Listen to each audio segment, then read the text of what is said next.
हेमोरॉइड जिसे आमतौर पर हम लोग बवासीर बोलते हैं, आखिर ये क्यों होता है, क्या कारण होता है बवासीर होने का।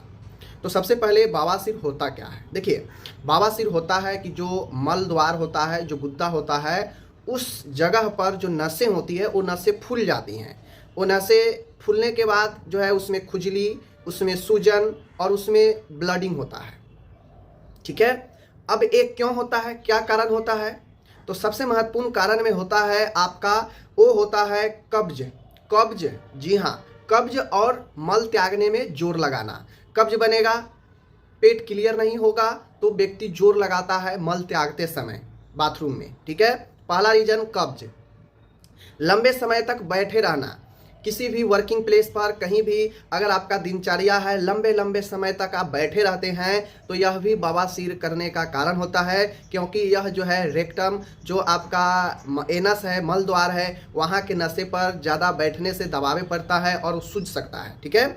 आगे होता है गर्भावस्था। अब देखा जाता है कि प्रेगनेंसी में, गर्भावस्था में हार्मोनल चेंज होता है, बॉडी वेट बढ़ता है, प्रेशर नीचे की तरफ लगता है, तो गर्भ अवस्था में भी जो है ये आम बात हो जाता है होना बवासीर। आगे बढ़ता हूँ।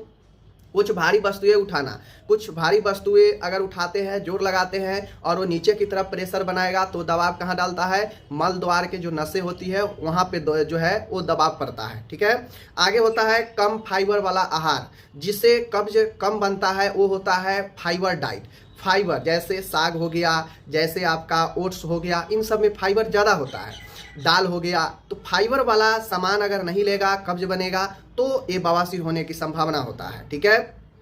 उम्र बढ़ने के साथ भी जो मांसपेशी होती है, जो नस होता है मल द्वार का, कमज़ोर हो जाता है, तो उम्र बढ़ना भी एक कारण बनता है। और कुछ मामले में यह जो है अनुवांशिक भी हो सकता है कि पीढ़ी दर पीढ़ी अगर मल द्वार पर नसें अगर पहले किसी को कमज़ोर है तो हो सकता है अनुवांशिक को आगे भी पीढ़ी में वो चीज़ें हो सकता है। तो ये सब कुछ जो है आपके कारण होते हैं बवासीर होने का। इन कारणों पर अगर आप काम करते हैं, ज़्यादा तरल पदार्थ लेते हैं, फाइबर डाइट लेते हैं, बैठते हैं दिन भर, तो कुछ टहल भी लेना चाहिए। ठीक है। कब्ज पर ध्यान देना चाहिए, भारी वस्तुएं नहीं उठाना चाहिए जिससे नीचे की तरफ जोर लगे। तो इन सब चीज़ों पर ध्यान देकर आप बवासीर को कम कर सकते हैं, उनके होने के संभावना को।